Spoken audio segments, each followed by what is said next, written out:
Good morning बच्चों। पिछले lecture में हमने बच्चों पढ़ा था वेक्टर के बारे में, और वेक्टर को हमने समझा था बहुत ही आसान से डिस्प्लेसमेंट वेक्टर के एग्जाम्पल। ठीक है, डिस्प्लेसमेंट का एग्जाम्पल हमने इसलिए लिया था क्योंकि आसानी से समझ में आए। पर अब हम वेक्टर को पढ़ेंगे इन जनरल। ठीक है, वेक्टर की पढ़ाई करते हैं जनरल एब्स्ट्रैक्ट तरीके से।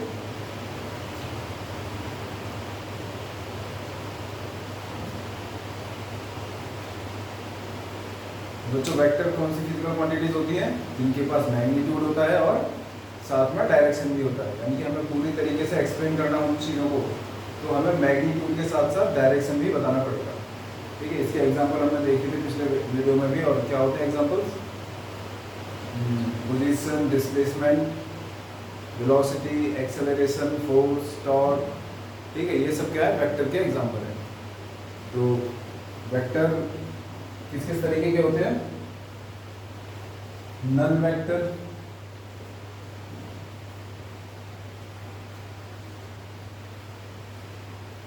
और जीरो वेक्टर।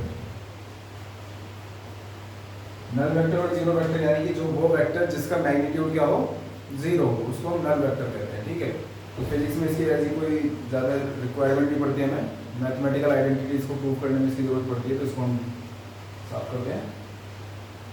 आगे है unit vector.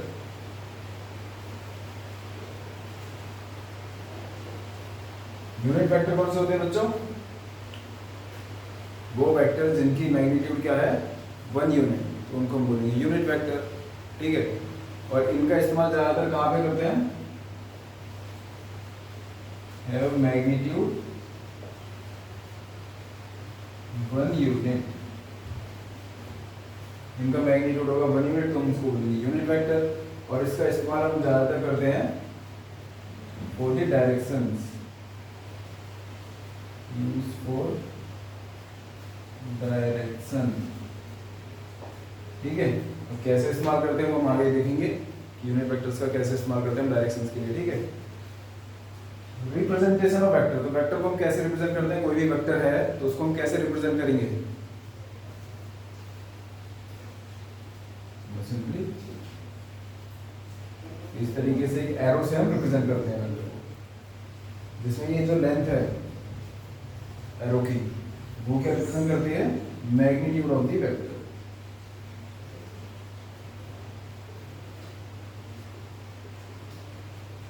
Magnitude of the vector. और ये जो हेड है वो डायरेक्शन को रिप्रेजेंट करता है। ठीक है, तो वेक्टर में कुछ नहीं है, ये एक एरो से ऐसे हम रिप्रेजेंट करते हैं। और वो क्यों रिप्रेजेंट करते हैं? क्योंकि वेक्टर के पास मैग्नीट्यूड के साथ डायरेक्शन भी है, और वो ज्योमेट्रिकली स्पेस में 3D स्पेस में एग्जिस्ट करता है। ठीक है, तो इसीलिए हम उसको इस तरीके से रिप्रेजेंट करते हैं। और इसमें जो बात ध्यान में रखनी है वेक्टर्स में, वो ये कि जो स्केलर क्वांटिटी है वो अलजेब्रिकली ऐड हो जाती है। ठीक है, यानी 2 + 3 5 होगा। ठीक है, किसी भी फिजिकल क्वांटिटी अगर वो स्केलर है तो 2 + 5 3 क्या होगा? 5 ही होगा। ठीक है, लेकिन अगर वेक्टर है ये क्वांटिटी, तो हम ये नहीं कहेंगे कि 2 + 3 5 ही होगा। ठीक है, अगर दोनों का डायरेक्शन सेम है तो ये सीधे सीधे जुड़ जाएंगे, तब उस केस में 2 + 3 5 हो जाएगा। लेकिन ये ऐसे है, 3 इस तरफ है 2 इस तरफ है, तो ये 1 ही बचेगा फिर। ठीक है, ऐसे अलग आंसर आएगा।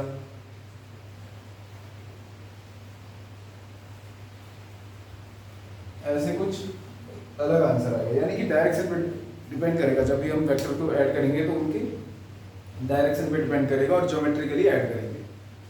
ठीक है, तो हम पढ़ते हैं हम वेक्टर को कैसे ऐड करते हैं। हालांकि हम डिस्प्लेसमेंट वाले चैप्टर में जो सॉरी इससे पहले वीडियो में हमने डिस्प्लेसमेंट के थ्रू जो बताया था वेक्टर्स को, उसमें हमने बताया था कैसे ऐड करते हैं, क्योंकि ये बहुत ही 10th क्लास की ज्योमेट्री के हिसाब से ही ऐड करते हैं। ठीक है, तुम समझ गए होंगे सब लोग। और जिनको ये नहीं समझ में आया, पहला वीडियो नहीं देखा है, तो चैनल पे जाके वेक्टर का पहला पार्ट देख लें। उसमें डिस्प्लेसमेंट के थ्रू हमने बहुत ही आसानी से वेक्टर को समझाया है। ठीक है,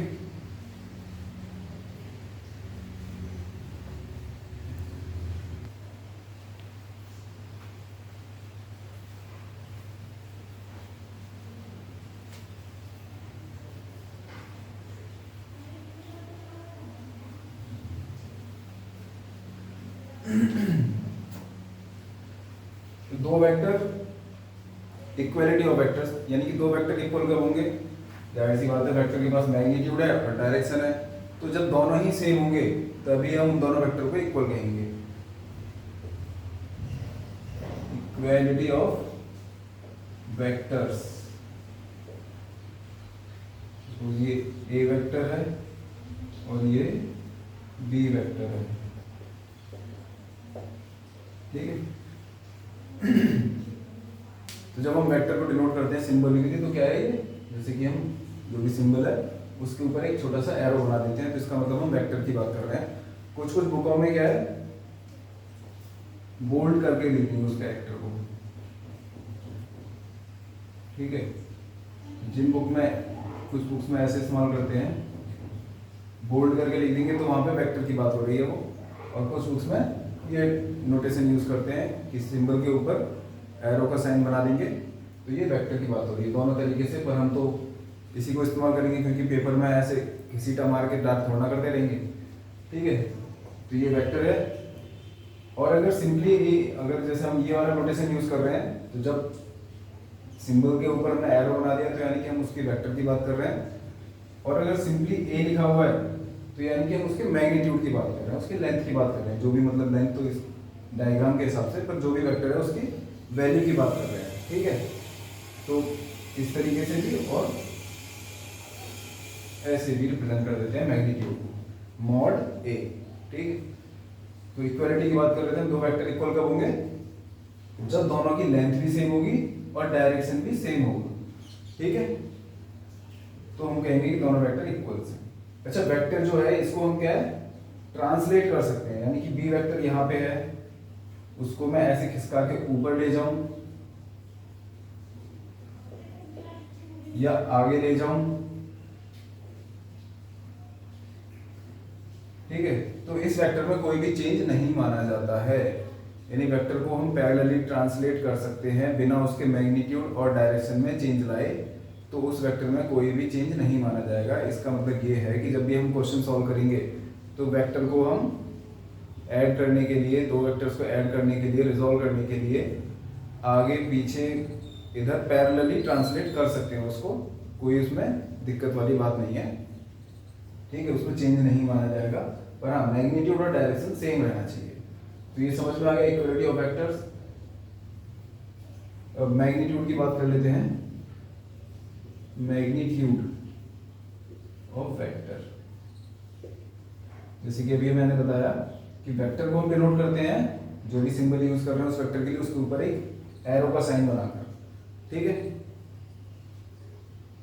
लेकिन अगर हमें उसके मैग्नीट्यूड की बात करनी होगी तो हम क्या बोलेंगे, magnitude of A is equal to A, या तो सिंपली कुछ बुक्स में ऐसे ही सिंपल, अगर कुछ भी नहीं लिखा है, ए लिखा हुआ है, तो उसका मतलब वो मैग्नीट्यूड की बात ही कर रहा है। और या फिर हम ये नोटेशन भी इस्तेमाल करते हैं, और ये ज़्यादा प्रॉपर है, ठीक है, इसमें कोई कंफ्यूजन नहीं होगा। मॉड्यूलस का साइन, तो ये दो डंडे बना देते हैं आगे पीछे, उसको क्या बोलते हैं, मॉड्यूलस या mod.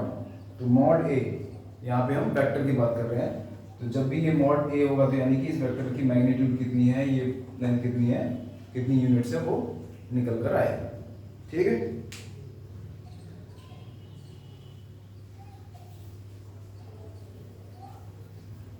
Multiplication bye a scalar, multiplication bye a scalar,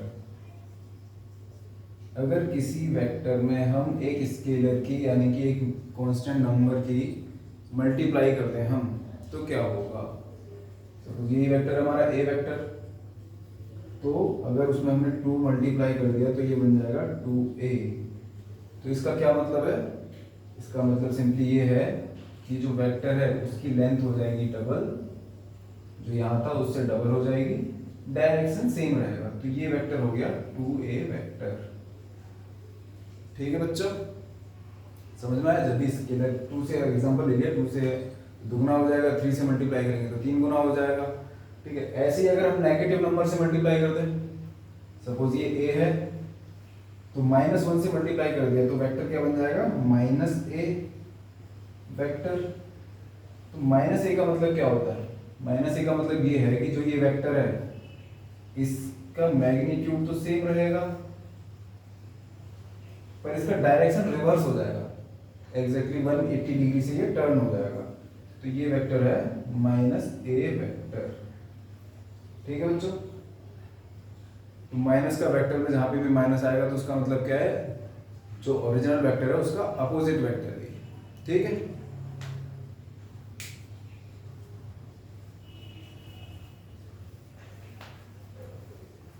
तो आगे हम देखते हैं। ये बेसिक ऑपरेशन हमने देख लिए कि दो वेक्टर इक्वल कब बोले जाएंगे, किसी वेक्टर को मल्टीप्लाई करेंगे किसी नंबर से तो क्या होगा। ठीक है, अब हम देखते हैं दो वेक्टर्स का एडिशन कैसे होगा। ठीक है, तो वही जैसे कि हमने डिस्प्लेसमेंट को जोड़ा था, दो डिस्प्लेसमेंट अगर एक के बाद एक डिस्प्लेसमेंट होता तो नेट डिस्प्लेसमेंट कैसे निकालेंगे ज्योमेट्री की मदद से, वैसे ही दो वेक्टर को यहाँ पे हम जोड़ेंगे। ये क्या है, सपोज ये वेक्टर ए है और ये वेक्टर बी है,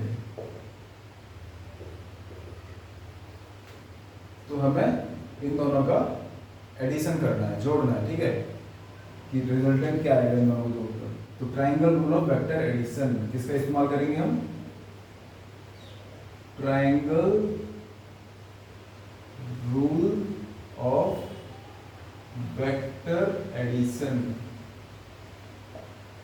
ठीक है, तो triangle rule of vector addition क्या कहता है कि अगर दो वेक्टर को हमें जोड़ना है तो पहले एक वेक्टर को कोई सा भी हो, ठीक है, दोनों में से कोई सा भी कि आप पहले चूज कर सकते हैं, एक वेक्टर को हम ड्रॉ करेंगे, दूसरे वाले वेक्टर की टेल पहले वाले वेक्टर की हेड पे रखते हुए दूसरे वाले वेक्टर को भी ड्रॉ कर देंगे। फिर जो बताया वो बता देता हूँ। पहले वाला वेक्टर ड्रॉ हमने मान लिया, पहला ए है हमारा, ठीक है, तो ए को ड्रॉ किया हमने, दूसरे वाले वेक्टर की टेल यानी कि बी की टेल तो यहाँ पे रखते हुए बी को ड्रॉ करेंगे।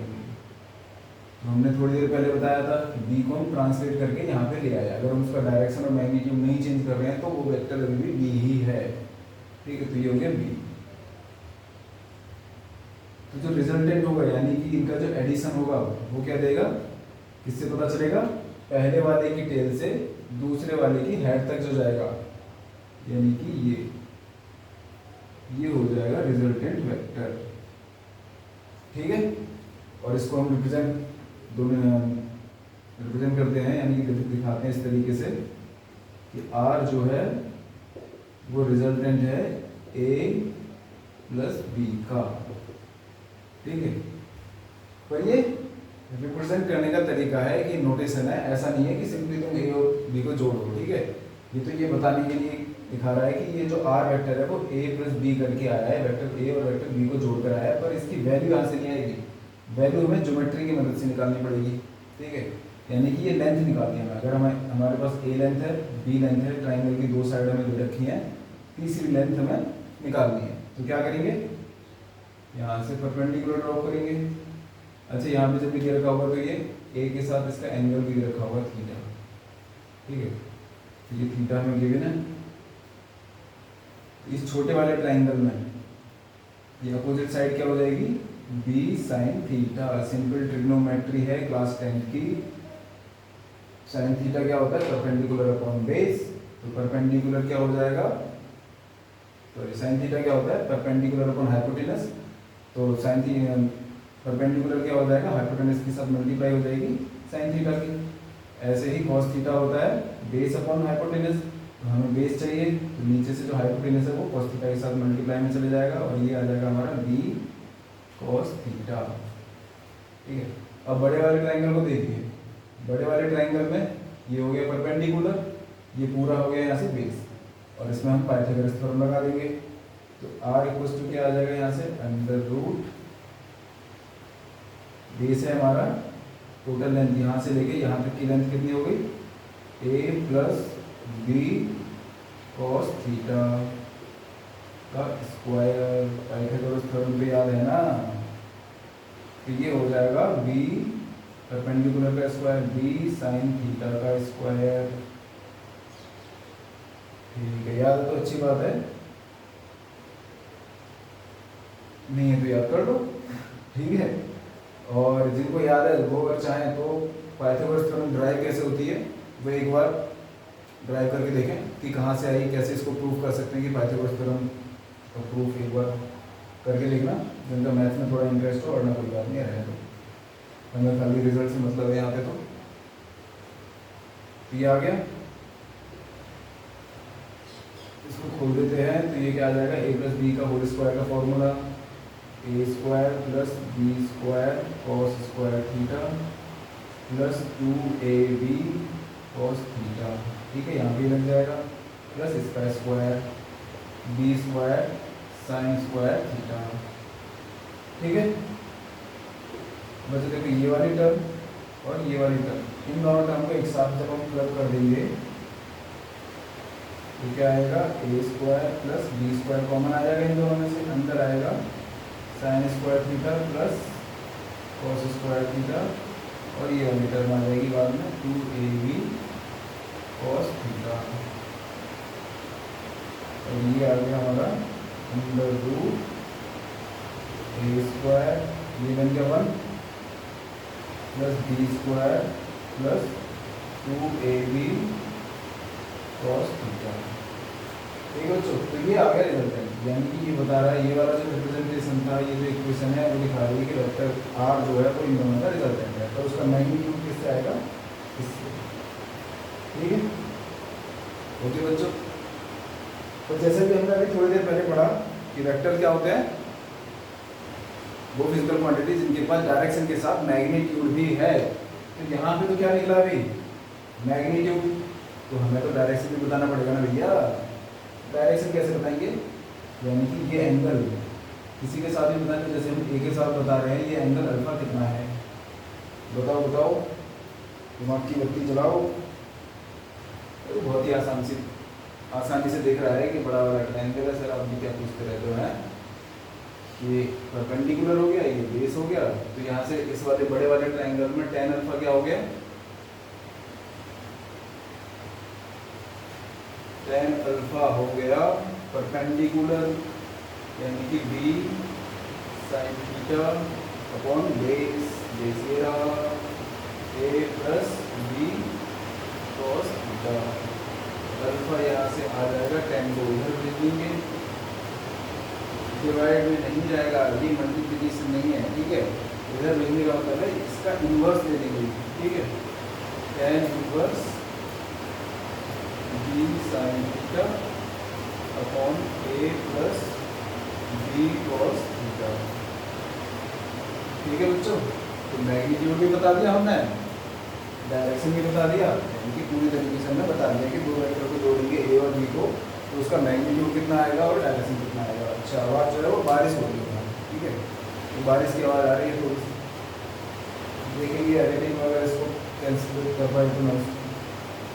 ठीक है बच्चों, समझ में आ गया सबको, ओके।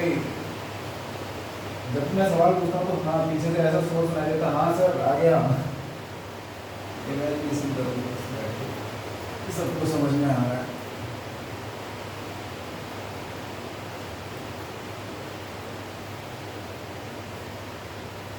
ठीक है बच्चों, तो triangle rule of vector addition पता चल गया। अब बुक्स में क्या है, एक बार बता रहा होगा पैरेललोग्राम लॉ। पैरेललोग्राम लॉ क्या है, जैसे हमने ए और बी को जोड़ा, ये ए वेक्टर था और बी इधर था, तो उसमें ट्रायंगल रूल में हमने क्या किया था, वेक्टर बी को हमने बनाया था ए के हेड से, पर पैरेललोग्राम लॉ में हम क्या करेंगे, वेक्टर बी को ए की टेल से ही ड्रॉ करेंगे। ठीक है, ये वेक्टर ए हो गया और ये वेक्टर बी हो गया, यानी कि दोनों को ही एक ही पॉइंट से ड्रॉ करेंगे। ठीक है, और उसके बाद ये क्या बन गई, एडजेसेंट साइड बन गई एक पैरेललोग्राम की, और हमें कंप्लीट करना है पैरेललोग्राम। तो यहाँ से इसके पैरेलल लाइन ड्रॉ कर देंगे, यहाँ से इसके पैरेलल लाइन ड्रॉ कर देंगे। ठीक है, तो पैरेललोग्राम को सिंपली ये कहता है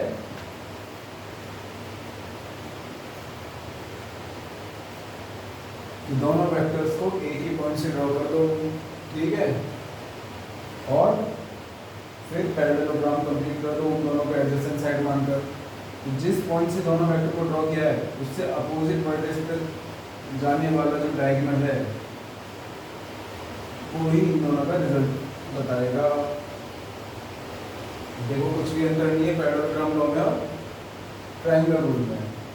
जो ये भी है तो पैरेललोग्राम की अपोजिट साइड क्या होती है, बी होती है। तो अगर मैं ये इसे ढक दूँ ऊपर वाला, ठीक है, तो ये क्या ट्रायंगल रूल लॉ तो बन गया, ये भी ए वेक्टर और उसके बाद उसके हेड से बी वेक्टर, ये सेम है, ठीक है। और इसको भी वही आएगा, पर ये है कि इसका इस्तेमाल वहाँ पे करने में थोड़ा अच्छा लगता है। जैसे कि फोर्स लग रही है एक पॉइंट पे ना, दो या दो से ज़्यादा फोर्स लग रही हैं, तो वहाँ पे इस तरीके से थोड़ा सा अच्छा सा समझ में आता है दिखाने में कि हाँ इन दोनों के बीच का रिजल्टेंट ये रहेगा, ठीक है। तो इसका इस्तेमाल हम वहाँ कर सकते हैं पैरेललोग्राम लॉ का। डिस्प्लेसमेंट की बात है तो वहाँ पे ट्रायंगल रूल से ही है, दोनों सेम ही है, ठीक है। ये था पैरेललोग्राम लॉ। फिर इसके बाद है एक और पॉलीगन लॉ। पॉलीगन लॉ ये सब थ्योरेटिकल क्वेश्चंस में थोड़ा सा इस्तेमाल करते हैं। थ्योरेटिकल से मेरा मतलब है कि जनरली हम अप्लाई तो क्या करते हैं पैरेललोग्राम लॉ या ट्रायंगल लॉ, या फिर हम रिजॉल्व करके ऐड करते हैं, जो कि बाद में सीखेंगे। तो पॉलीगन लॉ क्या है, polygon law of vector addition.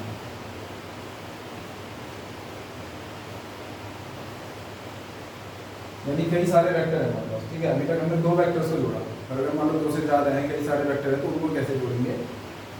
Suppose ये vector A, vector B, vector C,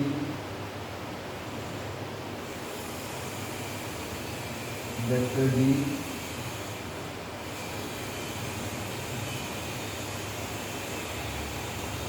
vector E, vector F. मान लो ये सारे वेक्टर है, इनको हमें जोड़ना है। तो किसी भी एक वेक्टर को पहले आप ड्रॉ करो, जैसे मतलब ए से स्टार्ट करते हैं, ये आ गया हमारा वेक्टर ए। उसके बाद किसी भी तरीके से आप लेते रहो, बस क्या है कि इसकी हेड पे अगले वेक्टर के टेल को रख के ड्रॉ करना है। मतलब बी आएगा, बी को कैसे होंगे, इसके हेड पर रख के बी को ड्रॉ कर दिया हमने। फिर सी ले लेते हैं, अल्फाबेटिकल ऑर्डर में वर्ड लेते हैं, तो सी ये आ गया। इसके बाद डी ये हो गया, ई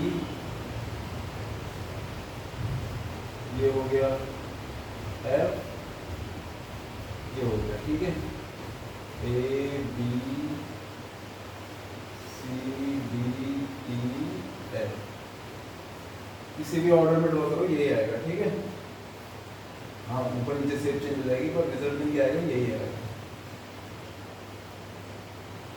यानी कि एक वेक्टर को ड्रॉ करेंगे, अगले वेक्टर की हेड को, अगले वेक्टर के टेल को उसके हेड पर रखते हुए अगला वेक्टर ड्रॉ करेंगे, और इसी तरीके से सीक्वेंस में हम ड्रॉ करते चले जाएंगे। तो जो इनिशियल वेक्टर की टेल है उससे फाइनल वेक्टर की हेड तक जो वेक्टर जॉइन करेगा वो हो जाएगा इनका रिजल्टेंट, ठीक है दोस्तों। ये है पॉलीगन लॉ।